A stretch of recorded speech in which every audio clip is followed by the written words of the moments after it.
Appreciate you. Next item on the agenda is 2020-0299, Department of Public Works. Mr. Miles Bingham. The good luck for you all is that this time I have a video, so you don't have to listen to my croaking voice tonight. I'll get through this, so if we could play the video, thank you.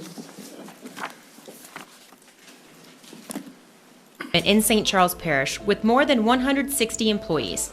This team is entrusted with a wide variety of tasks, which requires working diligently year-round to ensure our streets, drainage, and critical infrastructure all remain in tip-top shape. This constant attention ensures a high quality of life for all the residents of St. Charles Parish. As a robust team of individuals with varied skills and educational backgrounds, Public Works can be broken down into 9 sections: contract monitoring, environmental, engineering, drainage operations and maintenance, automation control and telemetry, maintenance crews, grass cutting crew, quality assurance, and administration. Contract monitoring oversees all service related to contracts, including street lighting, garbage, and debris removal. The environmental staff is responsible for keeping the parish safe from potential environmental hazards, such as spills in our waterways, ground contamination, and air releases. This important work safeguards the beauty and viability of our parish and provides our residents a great place to live. The engineering staff serves as a technical support for all internal public works projects, including design and construction. They also work to ensure all designs being prepared by outside firms are done correctly and to the parish's specifications. During construction, they are critical in making sure that design elements are implemented properly. They also manage drainage permits and are instrumental in reviewing and approving new subdivisions. The Drainage Operations and Maintenance team is comprised of 3 sections. 1. Pump operators and helpers operate pump stations and make sure all the mechanical components are in working order and perform routine maintenance when needed. 2. Drainage construction crews are responsible for dredging large canals and ditches, clearing conveyances of debris and vegetation, installing large pipes, and operating the big equipment needed to pull pumps and perform other drainage maintenance projects. And 3. The electricians ensure all electrical components on the pump stations work and ensure backup power sources are connected in the event of an emergency. All of these individuals, along with the maintenance crews, protect the parish during large rain and storm events. When most people head inside out of the rain, they are outside working hard to keep the pump stations working at optimum capacity. Automation control and telemetry works to provide us a remote eye on pump stations, drainage canals, and sewer lift stations throughout the parish. By developing, building, installing, and monitoring systems that allow us to control these crucial services remotely, the Automation Control Team provides invaluable service in ensuring our public works pump systems are operational when needed during a storm. During the rest of the year, they are working on installing 7 additional weather stations throughout the parish. These stations will be programmed to monitor rain totals and intensities, wind direction and speed, temperature present daily high and daily lows, and humidity. Next year, the team aims to add an additional 10 weather stations, bringing the parish's total to 20. And coming soon, this team is working to install SCADA equipment along canals in specific areas of the parish to allow collection of flow data, canal level readings, and to help identify blockages. East and West Bank maintenance crews are the people you, the resident, see out in the neighborhoods and on our streets. They work on debris removal, ditch cleaning and maintenance, roadway repairs, driveway culverts, sidewalk and curb replacements, catch basin cleaning, culvert cleaning, and the list goes on and on. As the largest division in Public Works, this team processes all council requests, citizen requests, and QA work orders. That's in addition to the work orders that they generate based on their observations during their daily work throughout the parish. These hard-working employees are on the front line during rainstorms and are out in the storm clearing drainage blockages and making sure the water continues to flow to the pump stations. They also respond to emergencies no matter what time of day the call comes in. Grass cutting seems simple, right? Well, Our grass cutters are responsible for cutting every ditch and right-of-way throughout the parish. They cut along our streets and even in areas unseen by many people but crucial to things such as drainage. When needed, they also help with flood fighting and storm preparation. Quality assurance. The name speaks for itself. This team looks at the work orders and citizens' requests to ensure that we understand the job at hand. They then go in the field to scope out the project so that they can provide information to the crews on the equipment and materials needed to complete the job. Once a job is completed, QAs review the finished work to ensure that it was completed correctly.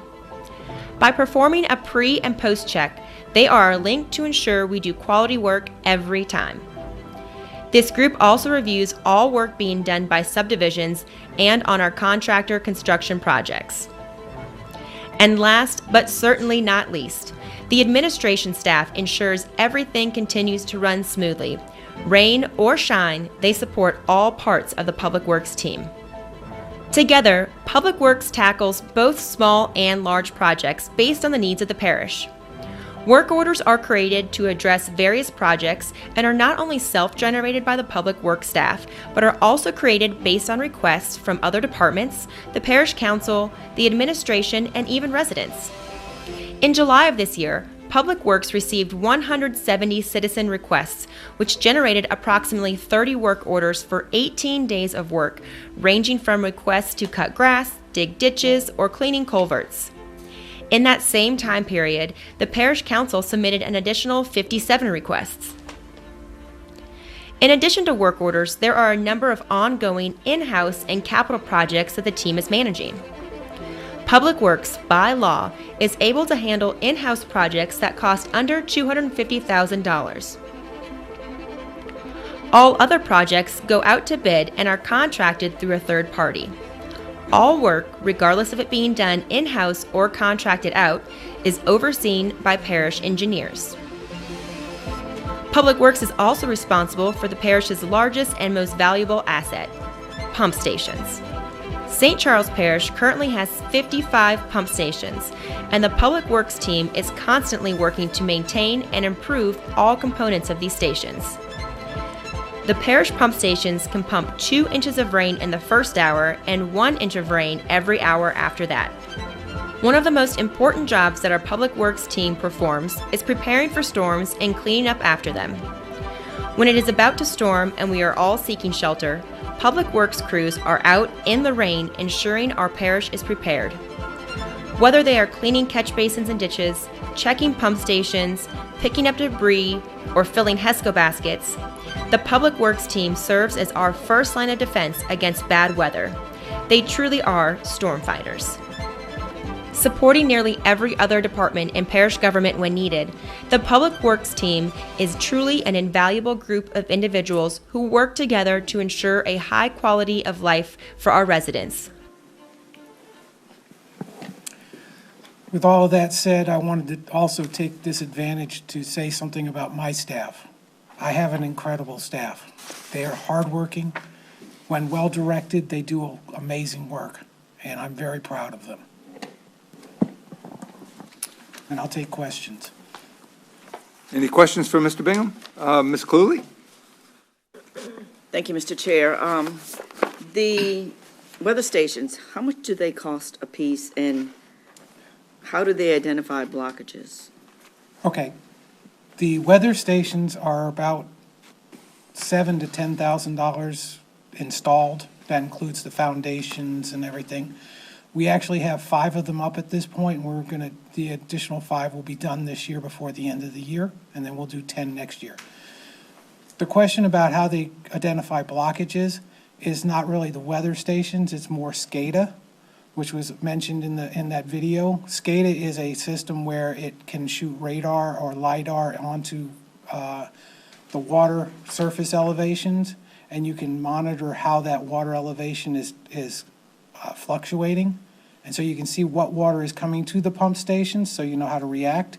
It also can tell you if there's a major drop, which will indicate a blockage.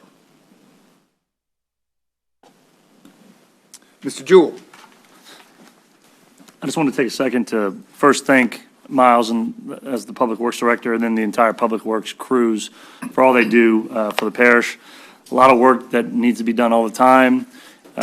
Work orders generate more work orders, so, and I think you saw that in the video, but I just want to take a second just to prompt Miles to maybe speak about the updated capital projects that we have for each various area.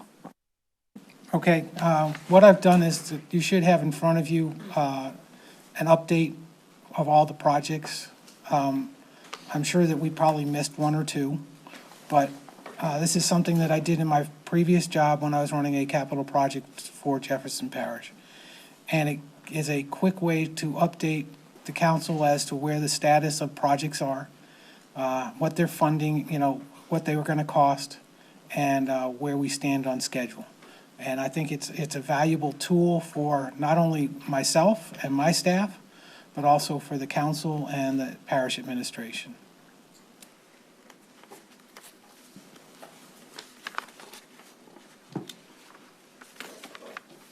And I want to say one last thing. I want to say I think you've seen a lot of great videos, and that doesn't come about with a lot of ease. It may look easy, but the young lady sitting next to me on the right here has done a great job in gathering all that information together and making these videos, and I'd like to thank her for putting a great video together for my department. And my staff. And definitely her staff. Ms. Gordon? Yes, thank you, Mr. Chair. Mr. Bingham, in reference to the capital improvement projects under drainage, Fashion Plantation drainage improvement, so that is awaiting the master drainage plan, right? That is correct. Okay. That was a project that was initiated under the previous administration. It had not moved past even a planning study. So instead of trying to have it do a drainage study on its own, we decided to wait for the drainage study to be completed. And then when we have the improvements that are in that area that is already assigned to that engineer, we will advance that through that engineer. Okay, so is, at any point, will the engineer contact myself to speak on any drainage issues? That will come during the drainage study Okay. portion. That engineering project will be strictly the engineering of what comes out of the drainage study. Okay.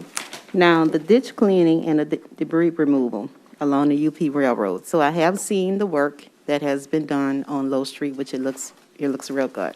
So currently, are they still on Low Street? Because I think last week they were on Low Street.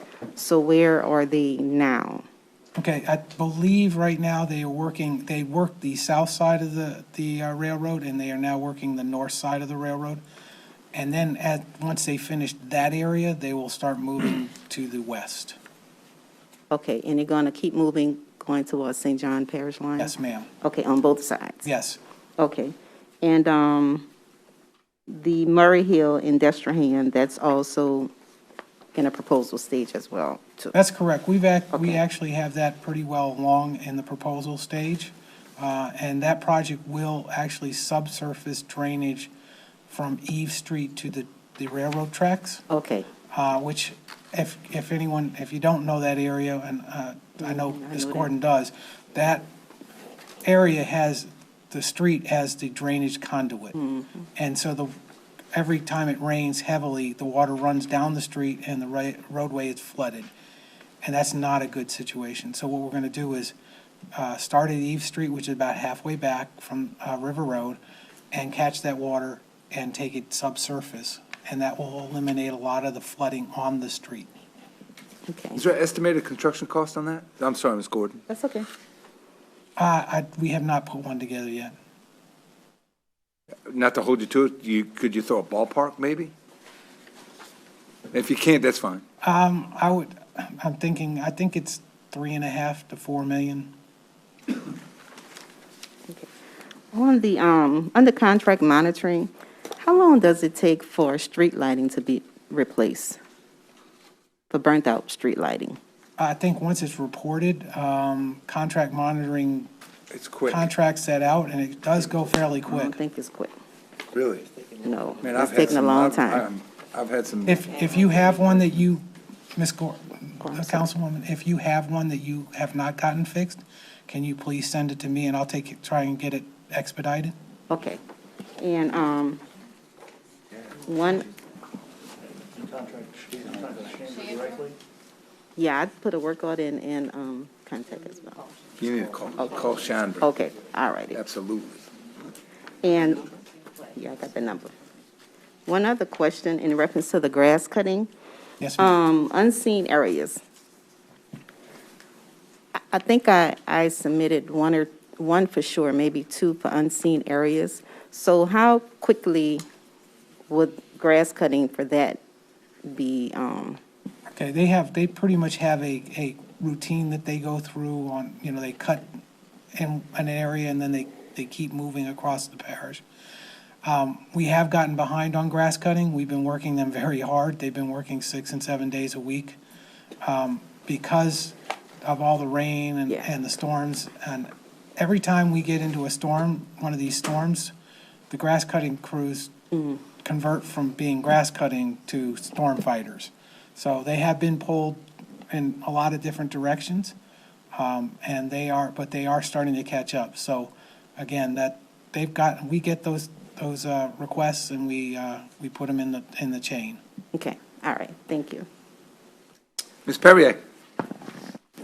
Thank you, Mr. Chair. I don't have too much to talk about. My district doesn't have a whole lot going on in either of these. But the item under roadways, the reconstruction of Lakewood Drive, this has been long time coming. In the remarks, it states that we need traffic counts for pavement design. I would think we have traffic counts for Lakewood Drive, and is that really even holding it up? Is it just a note? So, yeah, I figure Mr. Palomone would be the one to speak to that. Yeah, What we're looking for is, under the pavement design, it's really more of a classification of the type of vehicles using the road. We just found out about this 10 days ago, that was the holdup on this project. Yes, so they don't necessarily just want traffic count, they want to know specifics. Right. yes. Okay, because I was going to say, More if of a it's- vehicle classification. really? Yeah, that's Yeah. how you design How your long road. is that going to take, you think?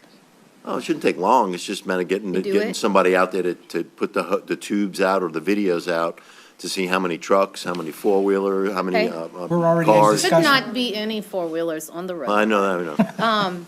Okay, because I mean, I literally get emails probably weekly asking about updates from different people Yeah. in this specific span of I will say Lakewood. this, it also says on that sheet that it's programmed for 2022, I In the believe. yeah, the tip funding. Mr. Palomone has been in conversations with the RPC, and we are pushing hard on this project. When we get this done, the RPC has said they will work with us to try and expedite the funding for this project. Very good. Yeah, and we're also, just FYI, the DOTD district is doing an evaluation or analysis on the intersection of Highway 90 and Lakewood. They were not going to include Lakewood itself, the leg of Lakewood in itself, in the evaluation, and we convinced them to put it in there, and because Lakewood is not a state route. I thought I saw a letter from DOTD saying they would not recommend the study there, or they wouldn't recommend what we were asking for. Oh, no, they're looking at the study, the district traffic engineer is looking at that right now. We gave them some traffic volume counts that we had, and we told them, include Lakewood in the analysis, and let us know if the turn lane is benefit to the intersection, and that the parish would install it. I know I have a letter saying they do not recommend that turning lane. Just tell them the Something latest. happened after the letter? Y'all had a conversation after the letter? This conversation was 2 weeks ago, Less than that. when we sent the information over to them. The letter was in, oh, I'm sorry. No, The letter was in response to, I think, a Resolution. resolution Ms. Fonska brought. Yeah. And they said that they weren't going to specifically look at the feasibility of doing a turn lane on Lakewood because of Lakewood not being a state road.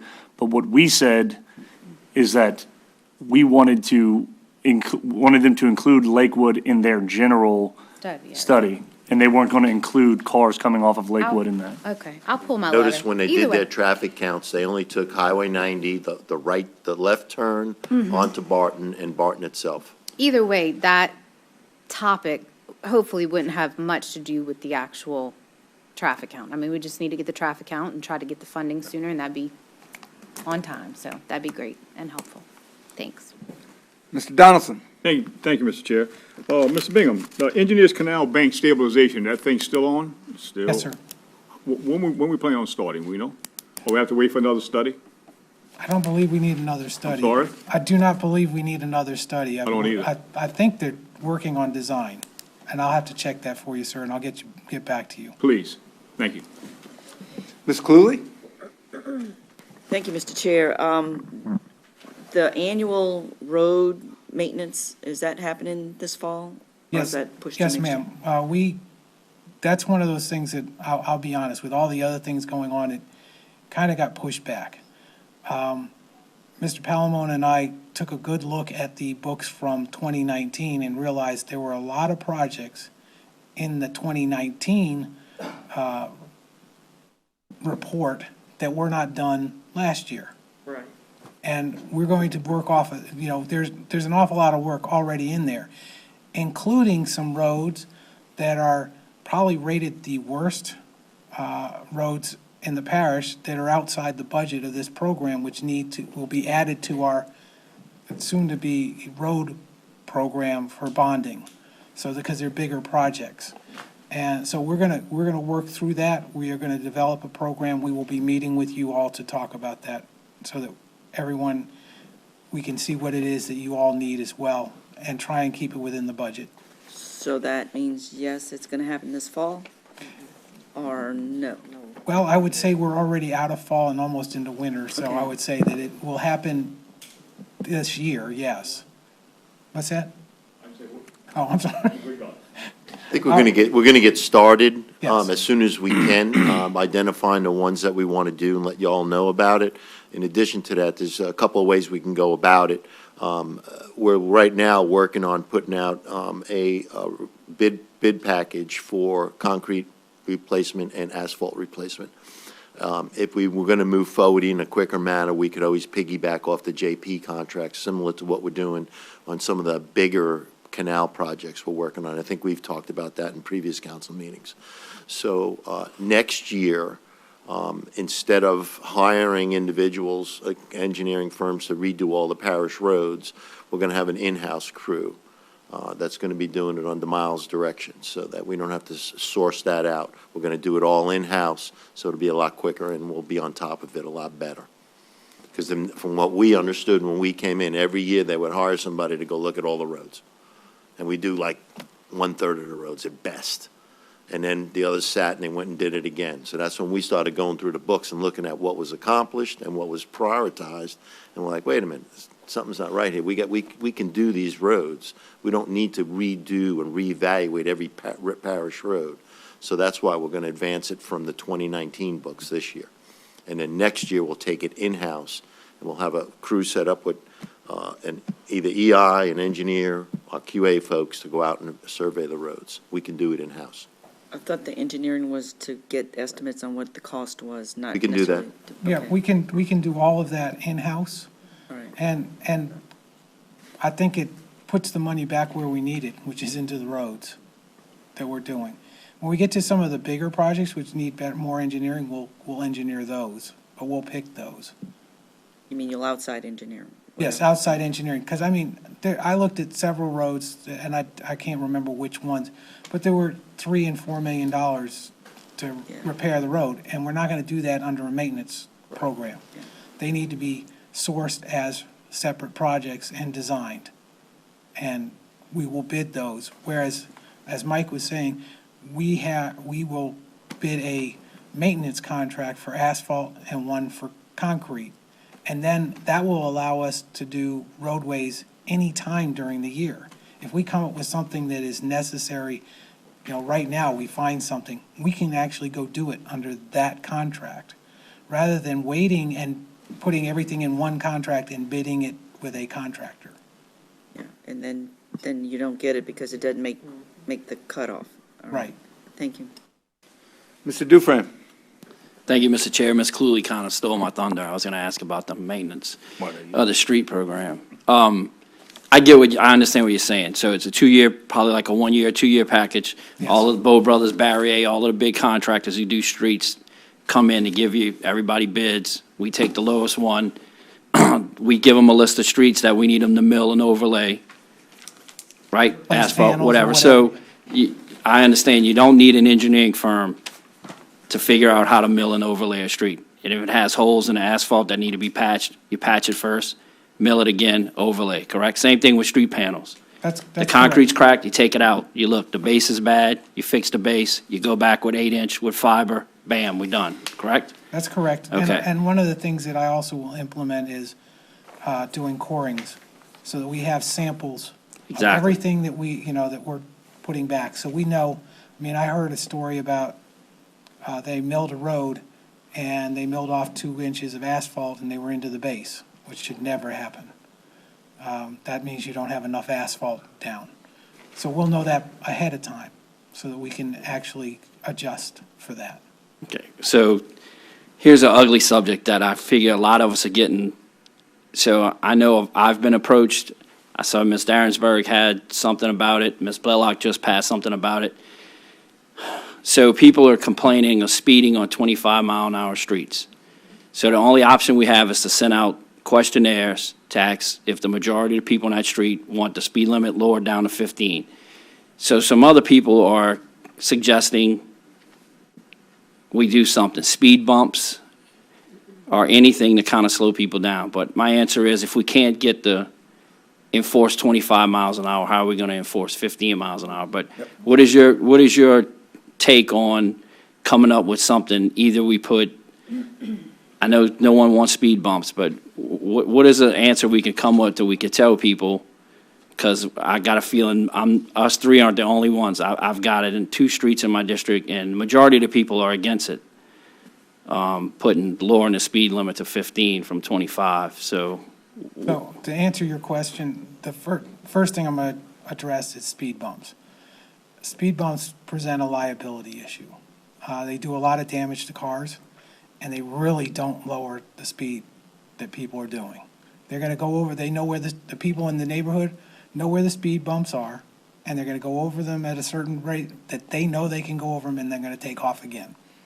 It doesn't do what you really want it to do. There are other things that you can do to encourage lower speed, which is putting what I call a bump out, or narrowing the road, putting some median islands if you need to get people so that they're not just driving on a straight road. That's, so we can look at some of those things. As for the 15-mile-an-hour speed limit signs, you're asking the people to behave. And the ones that are already speeding are going to misbehave one way or the other. And I'll just tell this story. I had an aunt who lived in Pennsylvania, and she was frustrated with everyone speeding up and down her street. And so she went to the town council and got an ordinance to lower the speed limit and put more, people in that area to enforce it. And the person that got caught doing it the most was my uncle. So I don't know what to tell you about that, because it's one of those things where enforcement is probably your best bet, but there are ways to try and make people feel like they need to slow down. And speed bumps is a momentary stoppage in that. And as they learn where those are, they just go over them. And in fact, some people use them as ramps. Ms. Perrier? Thank you, Mr. Chair. I'll just let you know, Councilman Dufresne, I have 2 speed studies from my district. One that came from my predecessor, Dennis Nuss, and one that I had done a couple of years ago. A lot of recommendations in there that aren't just to change the speed limit or put a speed bump. Most have not been implemented yet for many different reasons, but I'd be glad to share the speed studies with you, get some good creative ideas about how to do things differently, striping, visual things, so. Yeah, there are a lot of ideas that are not just to change the speed limit, because again, changing the speed limit still, ultimately, you know, the enforcement is the ultimate Yep. there, yeah. Mr. Bingham, appreciate you. Thank you, sir. Thank you so much. Item number